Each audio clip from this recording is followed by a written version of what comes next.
할렐루야. 임마누엘 교회 성도 여러분, 오늘도 하나님 앞에서 이렇게 말씀을 듣고 기도하고 또 은혜 나누게 하신 성령님을 찬양합니다. 오늘 우리가 함께 나누실 말씀은 열왕기상 18장 41절입니다. 제가 봉독하겠습니다. 엘리야가 아합에게 이르되 올라가서 먹고 마시소서, 큰 비 소리가 있나이다. 아멘. 엘리야와 바알 선지자 450명의 영적인 전쟁은 이제 엘리야의 승리로 끝이 났습니다. 여호와 하나님과 바알 신 사이에서 머뭇거리던 백성들은 이제 그 머뭇거림의 나무에서 내려왔어요. 그리고 이제 하나님 앞에 엎드렸습니다. 그리고 그들은 이제 바알 신의 소리가 아니라 하나님의 선지자 엘리야의 음성을 듣고 기손 시냇가에서 이스라엘 백성들과 함께 바알 선지자 450명을 죽임을 통해서 우상 숭배하는 자들을 죽이라는 하나님의 명령, 하나님의 율법에 순종하고 있음을 보게 됩니다. 이제 행동하는 믿음이 되는 것이죠. 신명기 13장 13절에서 15절에 이렇게 말씀합니다. 너희 가운데서 어떤 불량배가 일어나서 그 성읍 주민을 유혹하여 이르기를 너희가 알지 못하던 다른 신들을 우리가 가서 섬기자 한다 하거든. 너는 자세히 묻고 살펴보아서 이런 가증한 일이 너희 가운데 있다는 것이 확실한 사실로 드러나면 너는 마땅히 그 성읍 주민을 칼날로 죽이고 그 성읍과 그 가운데에 거주하는 모든 것과 그 가축을 칼날로 진멸하라고 말씀하셨습니다. 그렇습니다. 지금 이스라엘 백성들은 잃어버렸던 여호와에 대한 믿음과 말씀에 대한 행동, 청종하는 믿음이 회복된 것이죠. 이 갈멜산의 대결을 통해서 하나님께서는 바알신이 헛된 우상임을 드러내시고 이 백성들의 마음을 다시 여호와 하나님께로 되돌이키게 하시는 하나님의 주도적인 역사를 행하셨던 것입니다. 그러니까 믿음을 갖게 하시는 것, 믿음을 유지하게 하시는 것은 다시 한번 우리가 깨닫는 것은 우리의 의지나 우리의 결심으로 이루어지는 것이 아니라 우리 믿음을 지켜주시는 하나님의 주도적인 역사 가운데서 우리 믿음은 성장하고 굳건해질 수 있다는 것이죠. 오늘 본문 말씀 41절은 이후의 상황을 보여줍니다. 다시 한번 41절 말씀을 읽겠습니다. 엘리야가 아합에게 이르되 올라가서 먹고 마시소서, 큰 비소리가 있나이다. 아멘. 엘리야는 아합 왕에게 올라가서 먹고 마시라고 합니다.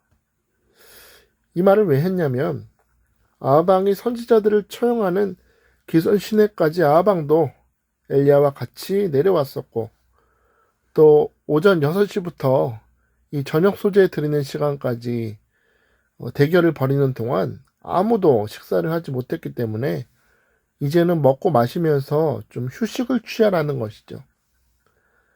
그런데 먹고 마시소서 이런 말은 그냥 단순히 먹고 마시면서 쉬어라 라는 뜻만 있는 것이 아닙니다. 이 표현 속에는 또 다른 의미가 숨겨져 있습니다. 지금까지 북이스라엘 백성들 그리고 아합 왕은 오랜 시간 동안 3년 6개월 동안의 긴 시간 동안 물도 이슬도 없는 가뭄과 기아와 갈증의 시대를 살고 있었죠. 그러나 갈멜산에서 이 백성들이 여호와를 하나님으로 고백하고 바알 선지자들이 여호와의 심판을 받아서 모두 죽게 된 이 순간에 가뭄과 배고픔의 시대는 끝이 났다는 것입니다. 하나님의 심판이 이제 끝이 나는 것입니다. 모든 근심의 근원이 제거됐으니 이제는 안심하라는 것이죠. 그런데 여러분, 엘리야가 그 아합 왕에게 이제는 안심하고 먹고 마실 수 있다고 말하는 이유에 대해서 오늘 본문은 이렇게 증거합니다. 큰 비소리가 있나이다 라고 합니다. 히브리어 원어를 보면 이 큰 비소리가 있나이다 라는 구절을 히브리어 원어에 맞게 해석해 보면 비가 떠들썩하게 내리는 소리가 들립니다 라는 뜻입니다. 근데 이상합니다. 사실 이 43절 말씀을 보면 아직 이곳에는 구름 한 점도 없습니다. 엘리야가 얼굴을 무릎 사이에 넣고 간절히 기도하고 그 엘리사의 사원이 7번을 가서 확인한 후에야 겨우 구름 하나가 보인다는 것이죠. 겨우 손바닥만한 구름이 기도한 후에 나타날 것인데 왜 엘리야는 아무 구름도 없고 비올 조짐도 보이지 않는 이 상황 가운데서도 떠들썩하게 비가 내리는 소리를 들었다고 말할까요? 그 이유는 귀로 떠들썩하게 비 오는 소리를 들었다 그런 뜻이라기보다는 그 마음속에 하나님에 대한 믿음이 있었기 때문입니다. 하나님께서 이전에 주신 약속의 말씀에 대한 확고한 믿음이 있었기 때문에 그는 비 오는 소리를 영의 귀로 들을 수 있었던 것이죠. 열왕기상 18장 1절 보니까 주님 이렇게 약속하셨습니다. 많은 날이 지나고 제3년에 여호와의 말씀이 엘리야에게 임하여 이르시되 너는 가서 아합에게 보이라. 내가 비를 지면에 내리리라. 아멘. 그렇습니다. 내가 비를 지면에 내릴 것이다. 라는 이 하나님 말씀에 대한 확신이 있었던 엘리야였습니다.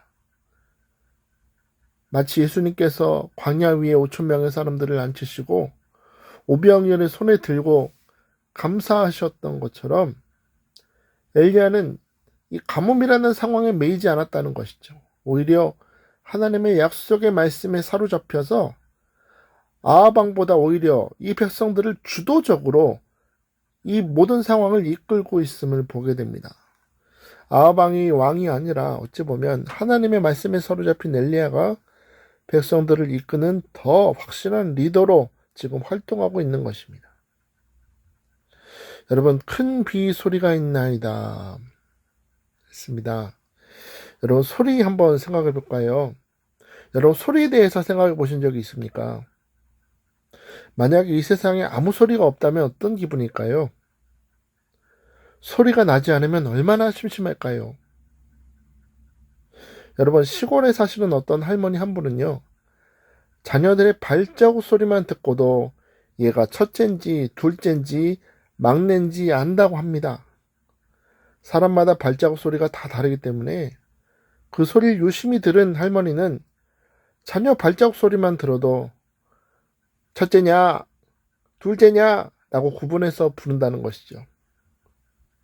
소리에는 그 특성이 담겨 있기 때문입니다. 이 차를 고쳐보신 분들도 소리부터 들어본다고 하죠. 시동을 걸어서 차 엔진 소리만 들어봐도 어디가 고장난지 알 수 있다고 합니다. 고장이 나면 소리부터 다르다고 하죠.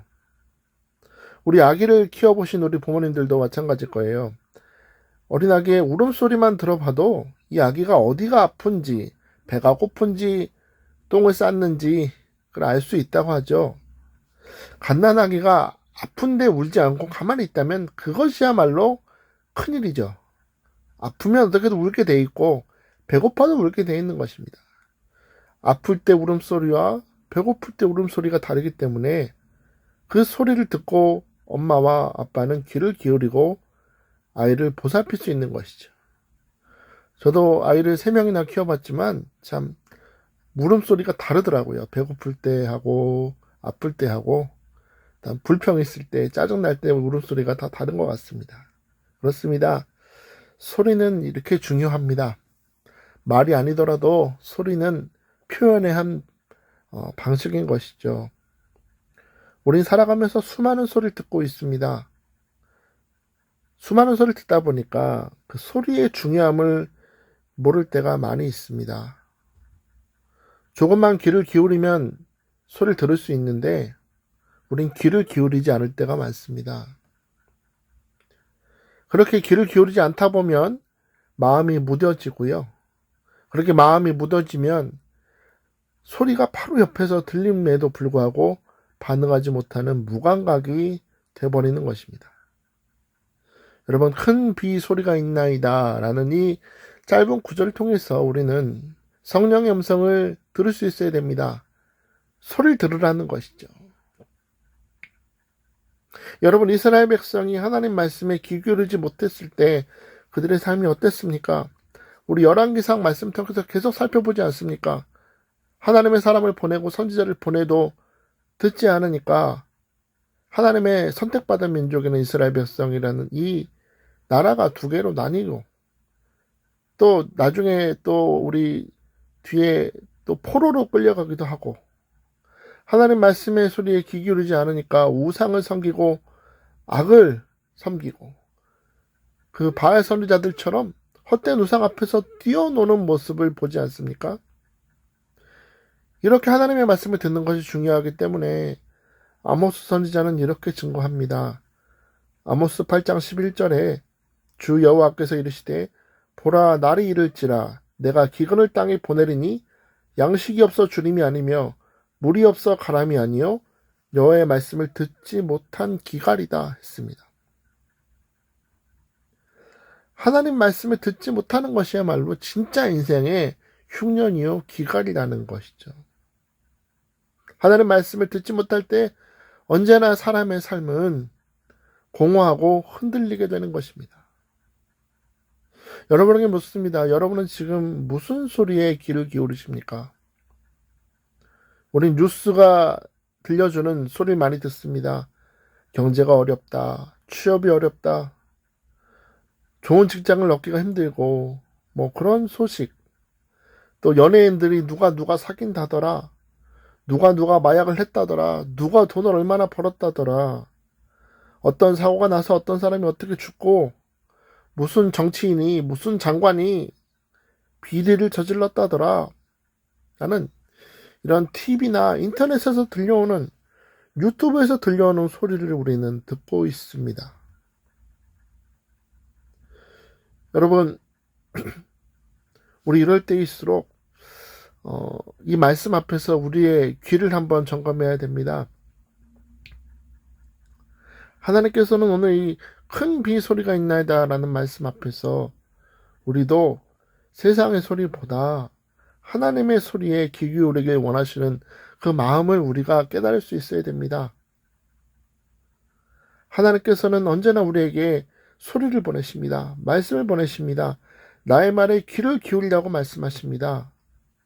여러분, 그 어떤 소리보다 우리는 하나님의 말씀의 소리에 귀를 기울이고 그 소리대로 청종하면서 따라가야 될 줄 믿습니다. 하나님 말씀의 소리를 듣기 전에 세상의 소리를 듣지 않겠다는 그 분명한 결단이 필요한 때인 줄 믿습니다.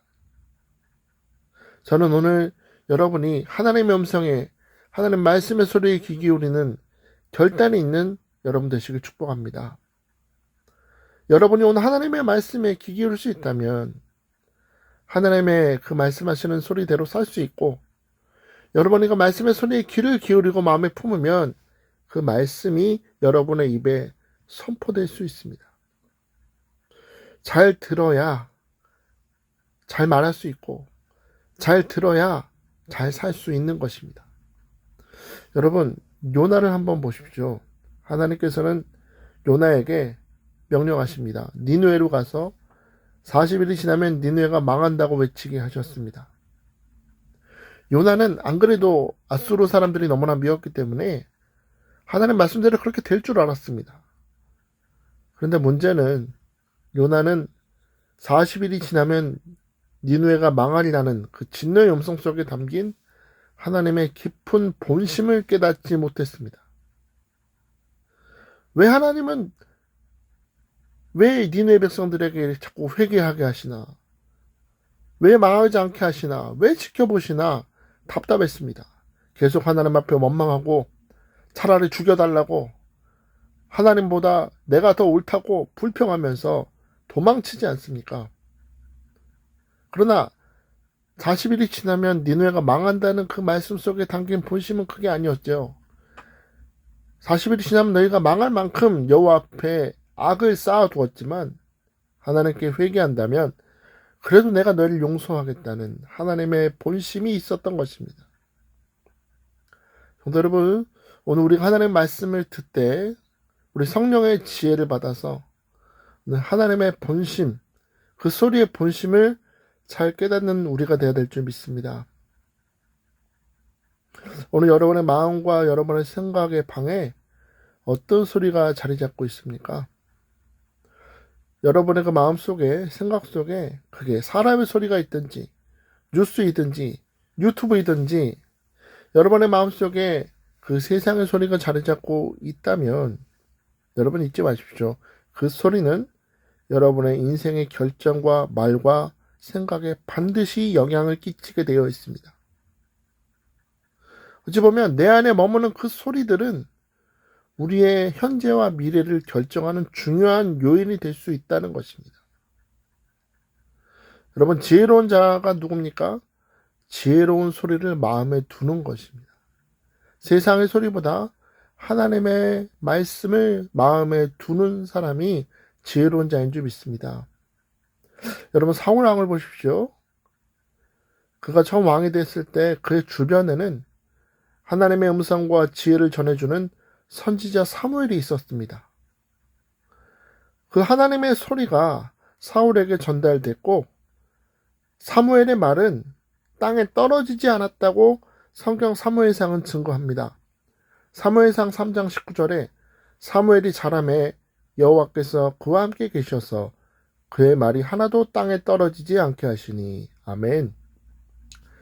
아버지 잃어버린 암나귀를 찾으러 왔던 소년 사울을 왕이 되게 한 것은 하나님의 소리, 하나님 말씀이었습니다. 사울이 그 하나님 말씀을 가까이 할 때 사울은 성령으로 충만한 하나님께 붙들린 왕으로서의 형통의 인생을 살았습니다. 그러나 그의 마음속에 하나님의 말씀을 멀리하고 교만이 자리 잡을 때 그 교만의 마음은 하나님의 지혜와 은혜의 소리로부터 사울 자신을 고립시켰던 것입니다. 교만은 하나님의 음성을 듣지 못하게 하고 하나님의 지혜로부터 자기 자신을 고립되게 만든다. 마음을 딱딱하게 만들기 때문에 사울의 삶은 이제 변질되기 시작하죠. 사무엘상 15장에 가면 사울은 변했습니다. 이전까지 사울의 마음에, 사울의 삶에 가장 최측근이었던 하나님의 말씀은 더 이상 사울의 삶에 중요하지 않게 된 것을 보게 됩니다.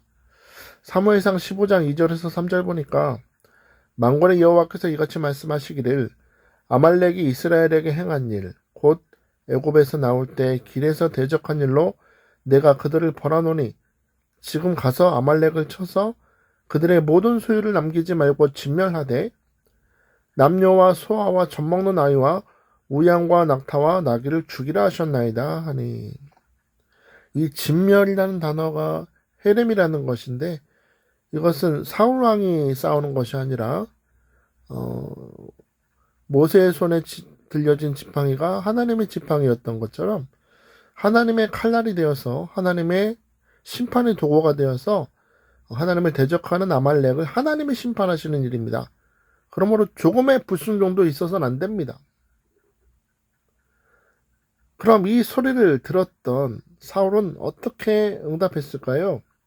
사무엘상 15장 8절 9절에 아말렉 사람의 왕 아각을 사로잡고 칼날로 그의 모든 백성을 진멸하였으되 사울과 백성이 아각과 그의 양과 소의 가장 좋은 것 또는 기름진 것과 어린 양과 모든 좋은 것을 남기고 진멸하기를 즐겨 아니하고 가치 없고 하찮은 것은 진멸하니라.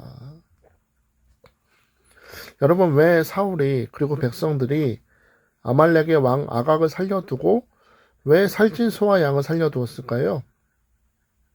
보통 이렇게 전쟁에서 승리하고 나면 패배한 나라의 왕을 사로잡아서 앞에 행진하게 했다고 합니다. 비난하고 욕을 하는 것이죠.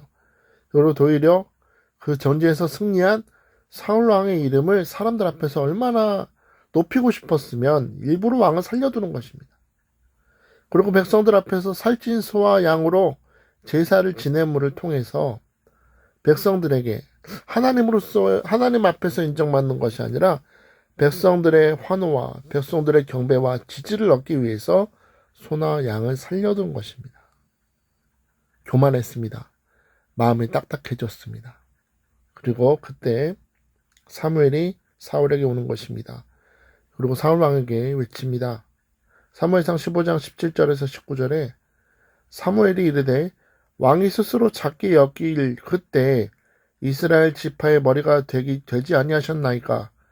여호와께서 왕에게 기름을 부어 이스라엘 왕을 삼으시고 또 여호와께서 왕을 길로 보내시며 이르시기를 가서 죄인 아말렉 사람을 진멸하되 다 없어지기까지 치라 하셨거늘 어찌하여 왕이 여호와의 목소리를 청종하지 아니하고 탈취하기만 급하여 여호와께서 악하게 여기시는 일을 행하셨나이까.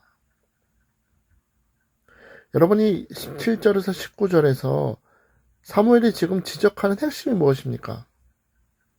왕은 지금 문제가 다른 것이 아니라 더 이상 하나님의 소리를 듣지 않고 청종하지 않는 게 문제라는 겁니다.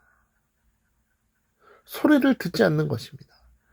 들어야 할 소리를 듣지 않는 것입니다. 청종하지 않는 것입니다. 그리고 이날 이후로 사무엘은 더 이상 사울의 삶에 등장하지 않습니다. 사울의 삶에 확신을 주고 힘을 주며 지혜를 주던 그 소리가 더 이상 들리지 않게 된 것입니다. 내 눈에 형통의 길처럼 보여도 그 길의 끝은 사망이라고 외치는 소리. 너는 교만하지 말고 초심을 지키며 겸손하라고 외치는 그 성령의 소리가 사라진 것입니다. 그 성령의 소리는 땅에 하나도 떨어지지 않았다는 그 성령의 소리를 잃어버린 사울. 어떻게 된 것입니까? 하나님의 소리를 잃어버리자 그는 이제 마귀의 소리를 쫓아갑니다. 사무엘상 28장에 보면 엔돌에 있는 신접한 여인을 찾아가서 사무엘을 불러달라고 하지 않습니까? 그리고 그 하나님의 뜻에 따라 사무엘의 영처럼 보이는 이 마귀는 결국에 당신도 죽게 될 것이라고 예언하지 않습니까? 결국 잘못된 소리에 귀 기울인 결과 사울은 칼 위에 엎드러져 비참한 삶을 마무리하게 됩니다. 여러분 잊지 마십시오. 하나님의 소리를 들어야 할 때 듣지 못하면 정작 그 소리가 필요할 때 듣지 못하게 되는 것입니다. 여러분 그러나 사울과 달리 룻의 시어머니 나오면 어떻습니까? 룻기 1장 6절에 보면 이런 말씀이 있습니다.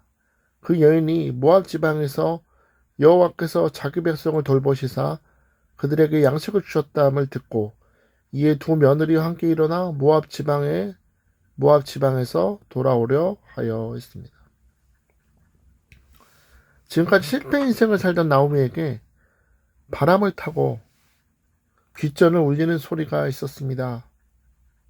그것은 여호와께서 자기 백성을 돌보시사 양식을 주셨다는 소리였습니다.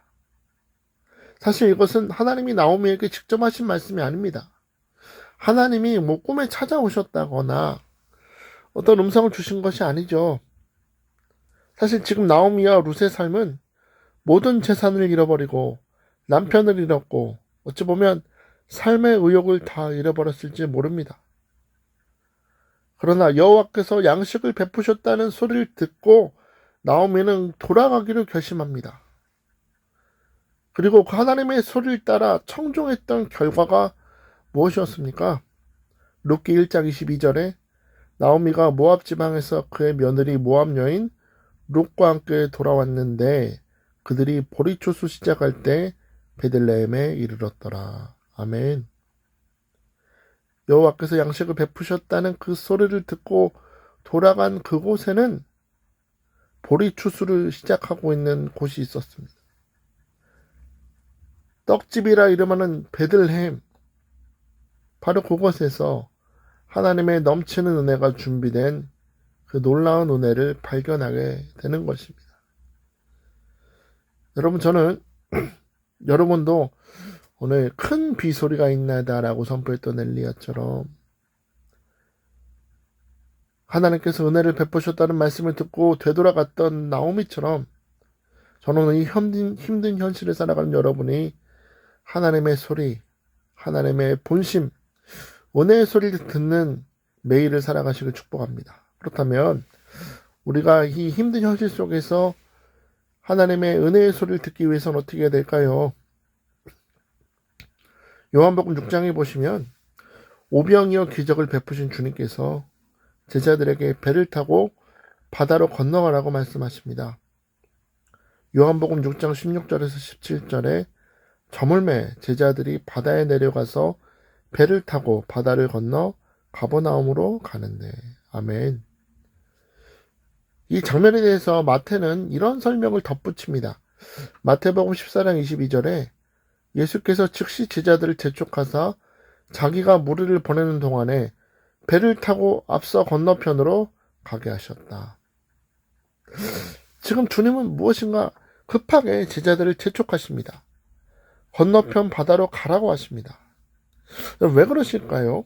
여기에는 이유가 있습니다. 먼저는 이 세상의 실상에 대해서 알려주시기 위함인 것입니다. 요한복음 6장 17절에서 18절에 배를 타고 바다를 건너 가버나움으로 가는데 이미 어두웠고 예수는 아직 그들에게 오시지 아니하셨더니 큰 바람이 불어 파도가 일어나더라 했습니다. 여러분, 우리 자주 듣는 표현 있죠? 우리 삶은 인생이라는 바다를 향해 하는 것 같다고. 그러나 그 항해하는 세상이라는 바다는 오늘 요한복음 6장 16절 18절에 보니까 큰 바람이 있는 곳이라는 겁니다. 어두운 곳이라는 것입니다. 이 세상이라는 곳은 영적인 빛이 없고 죽음의 그림자가 가득한 곳이 이 세상의 실상이라는 것입니다. 그렇다면 왜 주님께서는 이런 어둡고 파도치는 곳으로 제자들을 가라고 하실까요? 그 이유는 두 번째로 이 제자들의 믿음을 시험하시기 위함이었습니다. 제자들은 어두운 바다 속에서 파도 속에서 주님을 떠올렸을 것입니다. 이 힘든 가운데서도 우리 예수님이 계셨다면 우리가 이 고생을 하지 않았을 텐데, 주님이 빨리 오시면 좋을 텐데 라고 주님을 간절히 기다렸지만 주님은 거기 계시지 않았습니다. 오히려 파도는 더 거세게 밀려왔던 것이죠. 주님이 간절히 만나고 싶은 순간에 더욱더 파도는 거세게 밀려온다. 여러분, 때때로 하나님께서는 우리에게 이런 환경을 허락하실 때가 있습니다.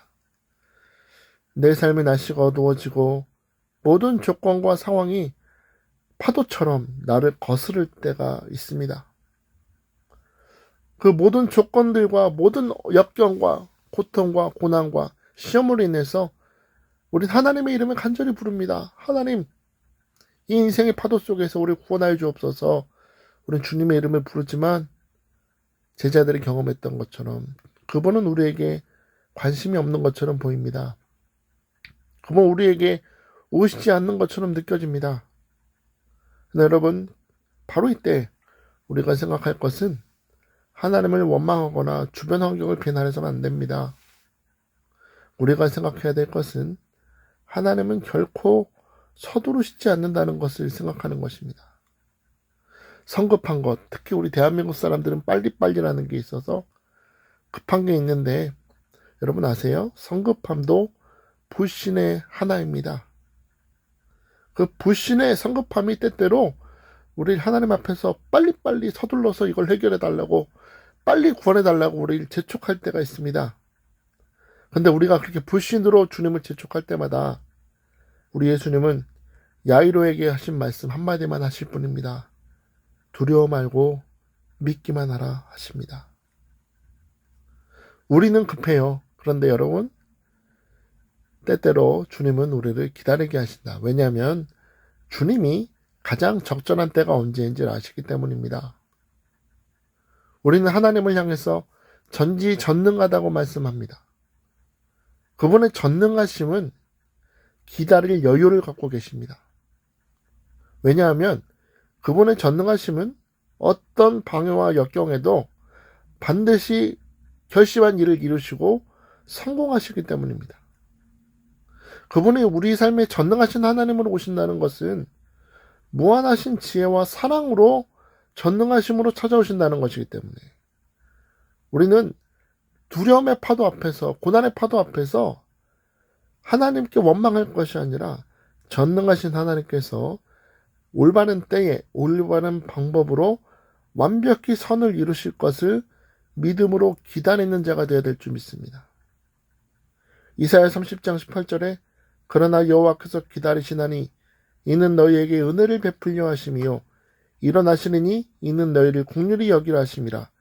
대저 여호와는 정의 하나님이심이라 그를 기다리는 자마다 복이 있도다. 할렐루야. 여러분, 제자들이 힘겹게 노를 젓고 있을 때 주님이 기다리셨습니다. 그리고 가장 정확한 때 바다를 걸어 제자들에게 오셨습니다. 그리고 힘겹게 노를 젓고 있는 제자들을 향해서 말씀하십니다. 요한복음 6장 20절에 이르시되 내니 두려워하지 말라 하신대. 아멘. 여러분, 이 요한복음 6장 20절 말씀이 중요합니다. 두려워 떨면서 힘겹게 노를 젓고 있는 제자들에게 주님의 첫 마디는 나다 였습니다. 나다 하심으로 제자들의 시선을 파도와 바람에게서 주님에게로 주목하게 만들어지는 것이죠. 그러니까 주님의 소리는 언제나 먼저 우리의 시선을 변화시키는 것입니다. 두려움과 염려와 낙심의 파도를 바라보던 우리의 시선을 주님께로 주목하게 하시는 주님의 음성, 오늘 들려주시기 축복합니다. 두 번째로 주님은 내니 두려워하지 말라 하십니다. 주님께 시선을 고정하게 만드신 후에 두려워하지 말라라고 말씀하심을 통해서 그들의 마음을 어둠과 두려움의 파도에서 예수 그리스도의 평강으로 다 사로잡아 가시는 걸 보이십니까? 평강으로 붙들어주고 계신 것입니다. 성도 여러분, 잊지 마십시오. 여러분은 주변을 바라보면 낙심할 거리가 가득합니다. 세상의 소리를 들어보면 염려만 가득할 뿐입니다. 그렇다고 나 자신을 바라보면 오히려 더 용기를 잃어버리지 않습니까? 오직 여러분의 마음의 두려움과 염려는 세상이 아니라, 사람의 소리가 아니라 내니 두려워하지 말라라고 말씀하시는 예수 그리스도께 여러분의 마음을 꼭 안길 때, 생각을 의지할 때 사라짐을 믿으시기 바랍니다. 또 마지막으로 오늘 이 바다에 걸어오시는 예수님의 이 사건 통해서 주목해야 될 구절이 하나 더 있습니다. 요한복음 6장 21절에 이에 기뻐서 배로 영접하니 배는 곧 그들이 가려던 땅에 이르렀더라 했습니다. 주님이 가까이 오셨을 때 제자들은 기쁘게 주님을 영접했습니다. 여러분, 이게 중요합니다. 주님은 우리에게 억지로 우리 삶에 들어오신다고, 들어가겠다고 강요하시는 분이 아니라는 것입니다. 그분의 소리, 그분의 임재, 예수 그리스도는 그분이 우리에게 기쁘게 영접되기를 기대하십니다. 그분은 외식적인 영접이 아니라 마음에서 우러나오는 환영을 원하신다는 것이죠. 주님께서는 우리 삶의 역사하는 어둠과 파도를 잔잔하게 하실 뿐 아니라 폭풍도 바다도 잔잔케 하시는 전능하신 능력의 주님을 주목하고 그분의 소리에만 귀 기울이기를 원하시는 마음으로 우리 삶에 찾아오시는 것입니다. 성도 여러분, 저는 오늘 큰 비 소리가 있나이다 라는 이 말씀 속에서 오늘 우리 삶에 들어오길 원하시는 예수님의 음성을 듣기를 원합니다. 여러분, 그 평강의 소리로 찾아오시는 예수 그리스도를 기쁘게 영접하시기 축복합니다. 그럴 때 여러분은 더 이상 환경과 상황과 사람의 세상의 소문에 휘둘리는 인생을 살지 않을 것입니다. 오히려 하나님 말씀에 붙들려 성취하시는 말씀 되시는 예수 그리스도 그분의 확신의 소리에 붙들려 모든 환경과 상황을 초월해서 주도하는 인생을 살아가게 될 것입니다. 베드로가 오라 하시니 베드로의 발밑에 파도가 있었던 것처럼 여러분의 주님의 음성에 귀 기울이고 주님의 소리를 품고 세상을 살아갈 때 모든 염려와 낙심과 문제는 여러분의 발 아래 있고 주님을 여러분의 인생의 배에 모셔드릴 때 주님께서 여러분의 인생을 평강의 항구로, 은혜의 항구로, 축복의 항구로 인도하실 줄 믿습니다. 할렐루야.